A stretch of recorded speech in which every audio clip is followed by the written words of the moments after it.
Queridos irmãos, eu queria começar a homilia dando um testemunho. Começamos o cerco de Jericó, fizemos ontem o primeiro dia e há poucos minutos eu acabo de receber a notícia de que o Supremo Tribunal Federal levantou as cautelares e determinou a devolução de todos os meus equipamentos do meu passaporte.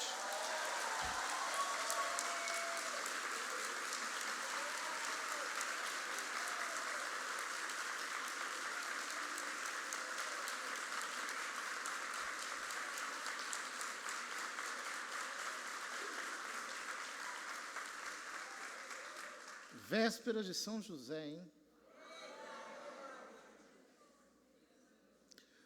Ontem nós falamos sobre o sangue de Cristo como remédio para os nossos pecados. No entanto, isso não é tudo. Porque o pecado é um fruto de uma árvore má, que é o pecador.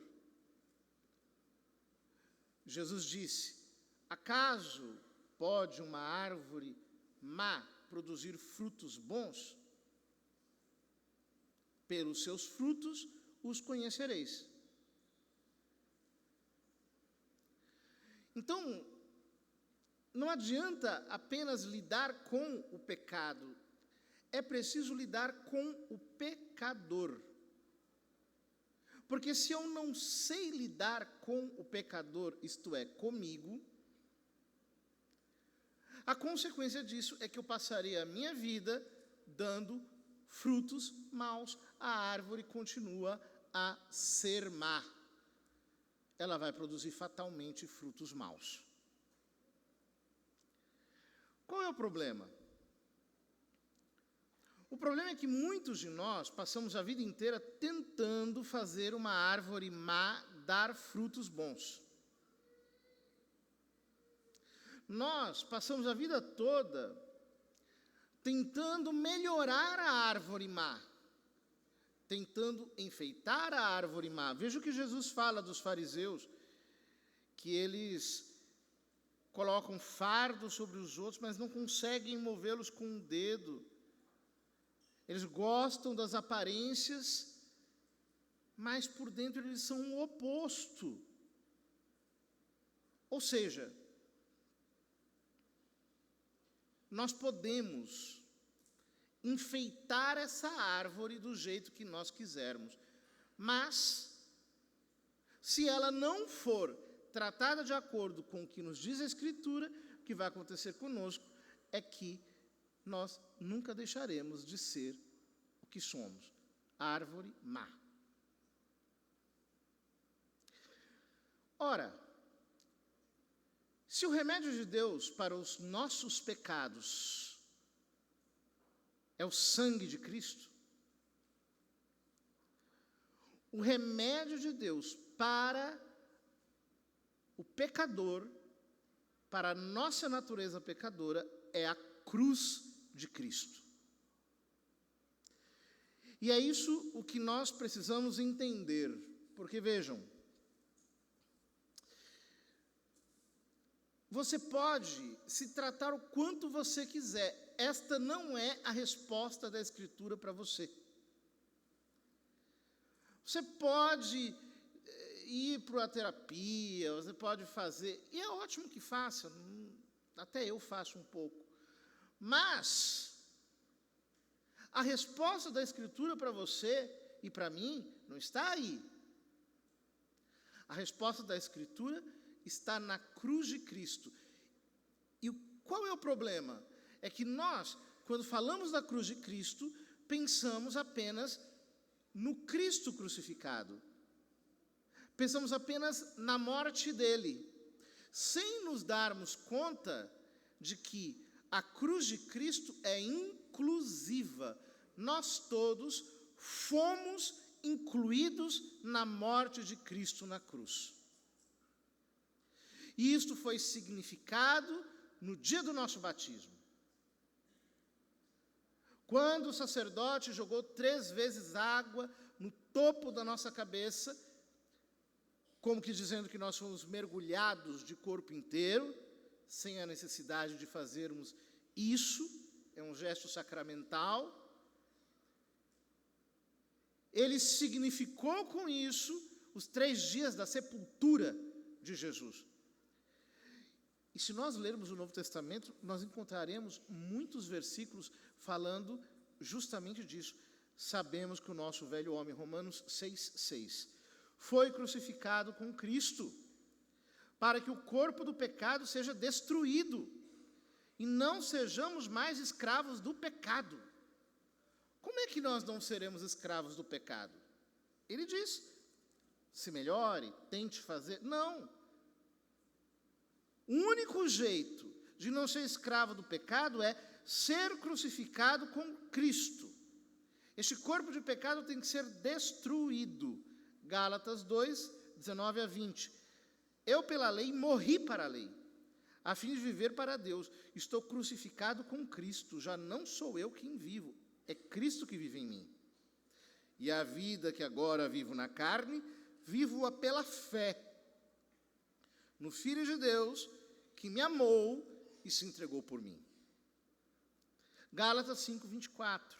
Os que pertencem a Cristo Jesus crucificaram a carne com as suas paixões e os seus desejos.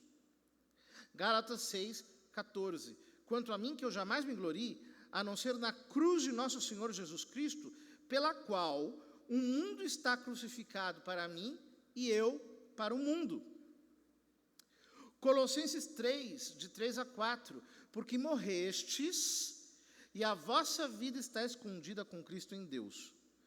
Quando Cristo, que é a nossa vida, se manifestar, então também vós sereis manifestados com Ele em glória. Colossenses 2,12. Sepultados com Ele no batismo, nele também fostes ressuscitados pela fé, no poder de Deus que o ressuscitou dentre os mortos. 2 Timóteo 2,11. Esta palavra é digna de confiança. Se morremos com Ele também viveremos. Romanos 6,4. Pois, sepultados com Ele na morte pelo batismo, para que, como Cristo foi ressuscitado dos mortos pela glória do Pai, assim também nós andemos em novidade de vida. Romanos 6,11. Assim também vós considerai-vos mortos para o pecado, mas vivos para Deus em Cristo Jesus. Romanos 8,13. Se viverdes segundo a carne, morrereis. Mas se pelo Espírito mortificardes as obras do corpo, vivereis. 2 Coríntios 5, de 14 a 15.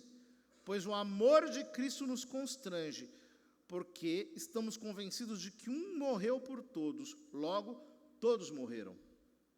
E ele morreu por todos para que os que vivem não vivam mais para si mesmos, mas para aquele que por eles morreu e ressuscitou. São tantos versículos do Novo Testamento que nos falam exatamente a mesma coisa, a mesma doutrina. A morte de Cristo é inclusiva. A morte de Cristo nos incorporou a todos. Nós já morremos, nós já fomos sepultados. Um morto pode pecar, sim ou não? Um morto pode pecar? Não. Um morto fica doente? Um morto pode falir, fracassar? Não. Pois eu tenho uma notícia para dizer para você hoje. Você já morreu. O que está aqui agora não é você, é Cristo Jesus. O teu funeral Se não aconteceu, precisa acontecer, porque você já está morto. O pecado não pode te dominar. O pecado não tem poder sobre você. A destruição, a lei, a corrupção não tem poder sobre você. Qual é o nosso problema? O nosso problema é que nós passamos a vida inteira tentando fazer as coisas por nós mesmos. Você tenta vencer o seu pecado, não vai conseguir. Você tenta se superar, não vai conseguir. Você tenta. A sua força humana está o tempo todo em jogo. Vejam, muitas pessoas me dizem: padre, nossa, eu preciso me converter, eu não sei o que acontece comigo. Eu tento, mas eu não consigo. Eu tento, mas não posso, não consigo, não tenho força. Quando São Paulo diz tudo posso naquele que me fortalece, o que ele está dizendo é: em mim mesmo eu não tenho força. Todos nós lembramos do que ele diz na segunda carta aos Coríntios, quando ele diz que ele recebeu um espinho na carne, um anjo de Satanás que o esbofeteava. E ele diz: eu roguei 3 vezes que o Senhor o afastasse de mim. Mas ele me disse: é bastante para ti a minha graça, porque é na fraqueza que o meu poder se manifesta. Em outras palavras, você está lutando errado. Você está lutando com as suas forças humanas. E o pior é o seguinte, é que você olha para você e você fica com raiva de você mesmo, porque você não conseguiu. Aí se joga para baixo: mas eu não consigo, eu não tenho jeito, eu não presto. Bom, tudo isso é verdade. Só que não adianta você ficar com raiva de você mesmo, porque essa é a sua natureza corruptível, essa é a sua natureza corrupta. Não se lamente, morra. Em outras palavras, você precisa introjetar a ideia de que você não pode, de que você já morreu. Veja, você acredita que Cristo morreu na cruz pelos teus pecados, sim ou não? Sim. Com a mesma fé, você tem que acreditar que você já morreu em Cristo. É com a mesma fé. É com a mesma adesão. Por isso São Paulo diz o seguinte, Romanos 6,6. Sabemos que o nosso velho homem foi crucificado com Cristo, para que o corpo do pecado seja destruído e não mais sejamos escravos do pecado. A primeira coisa você tem que saber. Sabemos que o nosso velho homem foi crucificado com Cristo. É por isso que nós pedimos ao Senhor, como diz São Paulo aos Efésios, no capítulo 1, versículo 17, que Ele nos envie espírito de sabedoria e revelação, que nos faça conhecer. Em outras palavras, que Deus te revele no seu coração de que você já foi sepultado com Jesus Cristo. A fofoqueira já morreu, o adúltero já morreu, o mentiroso já morreu, o ambicioso já morreu, o violento já morreu, o ímpio já morreu, o corpo de pecado já morreu. Você precisa saber disso. E eu estou aqui da parte do Senhor para te dar essa boa notícia. O teu corpo de pecado já morreu. A única coisa que você precisa exercer é fé sobre isso. Crer que essa é a sua realidade. Só que São Paulo continua, e no versículo 11 ele diz, Romanos 6,11, assim também considerai-vos mortos para o pecado, mas vivos para Deus em Cristo Jesus. Considerai-vos. Isso é muito importante, porque uma coisa é saber com a mente. Outra coisa é aplicar a verdade na prática. Outra coisa é você abraçar essa condição. Você viver assim. Deus, eu não posso nada por mim mesmo. Eu estou morto. Eu não consigo. Eu não posso. Deus, eu sei que o pecado não pode mais me dominar, porque eu morri com Cristo na cruz. Fui sepultado com Ele no batismo. Deus, eu sei que eu já estou morto. Que nada disso pode me atingir. E eu me considero como tal. Vocês lembram que há uns dias atrás, umas semanas atrás, teve uma moça que, não se sabe muito bem se de propósito ou não, ela foi com um defunto no banco, né? Tio Paulo. E ela estava lá, falando para o tio Paulo, assina tio Paulo morto.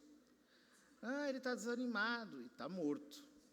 Ah, ele não está reagindo, está morto.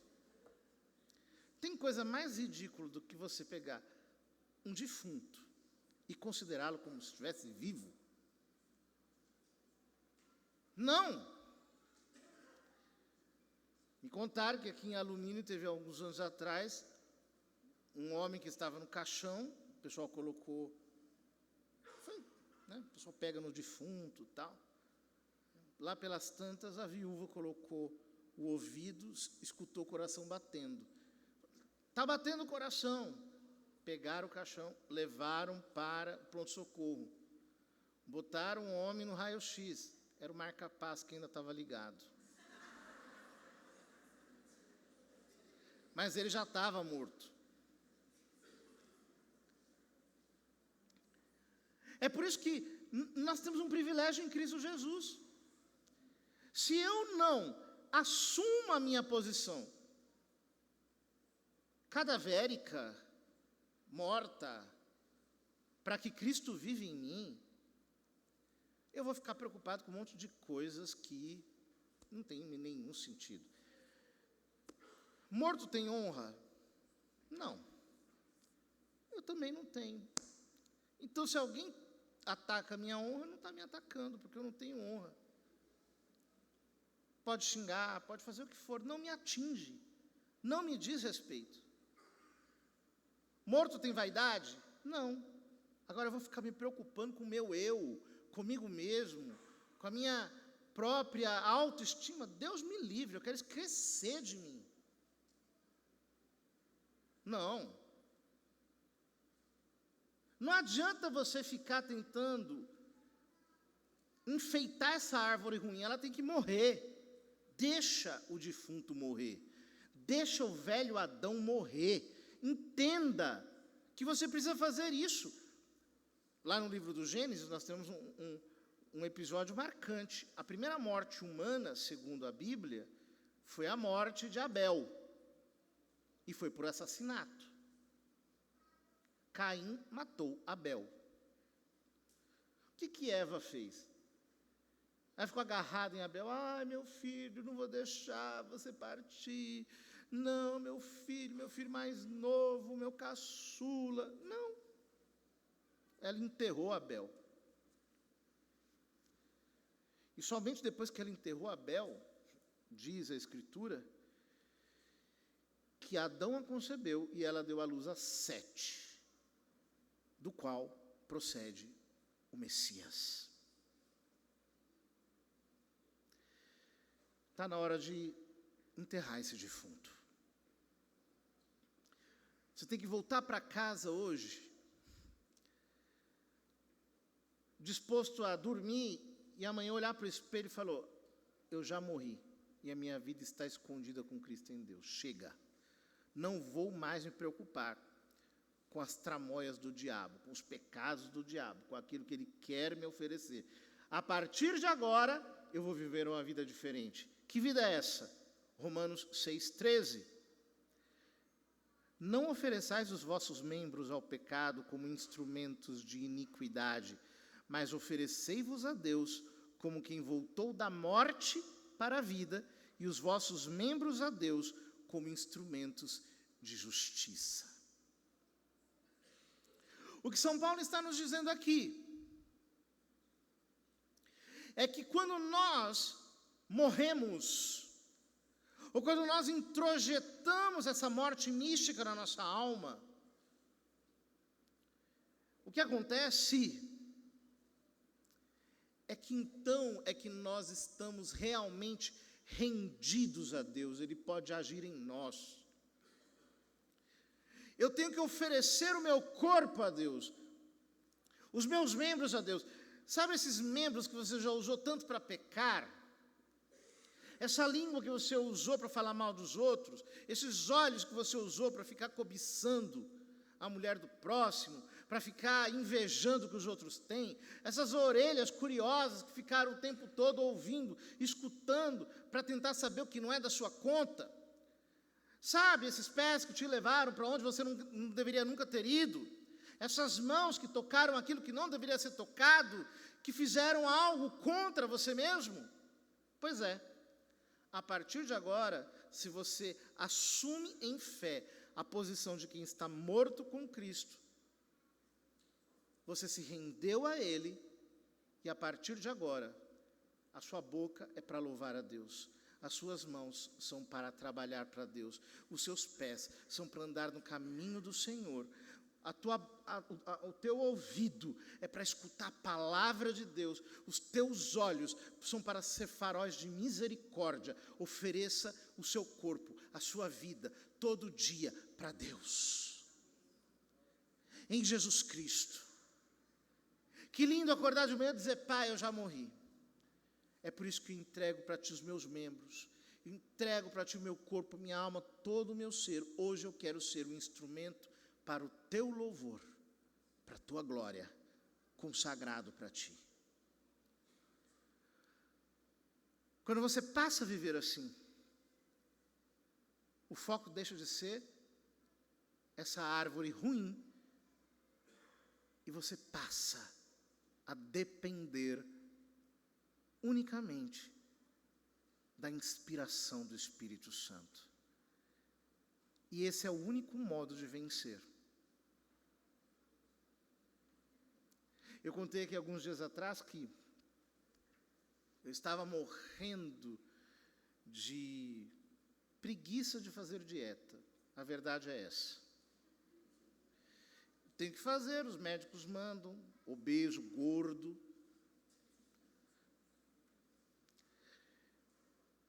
Janeiro, fevereiro, eu sem a mínima disposição, a minha oração era: Jesus,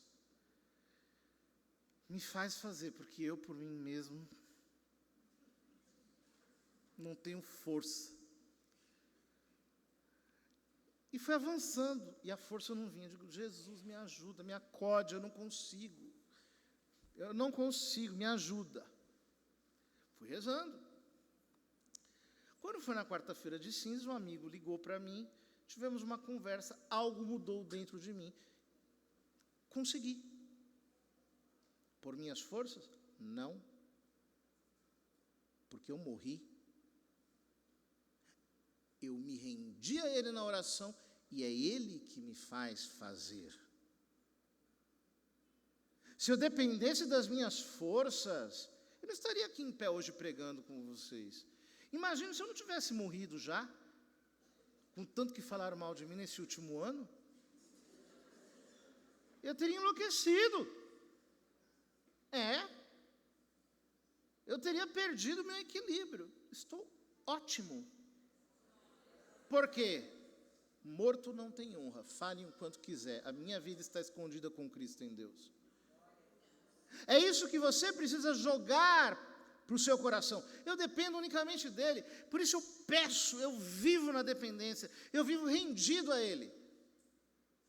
nas mãos. É isso que nós precisamos fazer. Esse é o único modo de vencer. Ou seja, perdendo, é Ele que vence. Eu não consigo. É Ele que consegue. Ofereça-se. Ofereça-se o tempo todo. Ofereça-se todo dia. Ofereça-se. E você vai ver que a cruz é a resposta de Deus para você. Ou seja, com Cristo, você e eu já estamos mortos.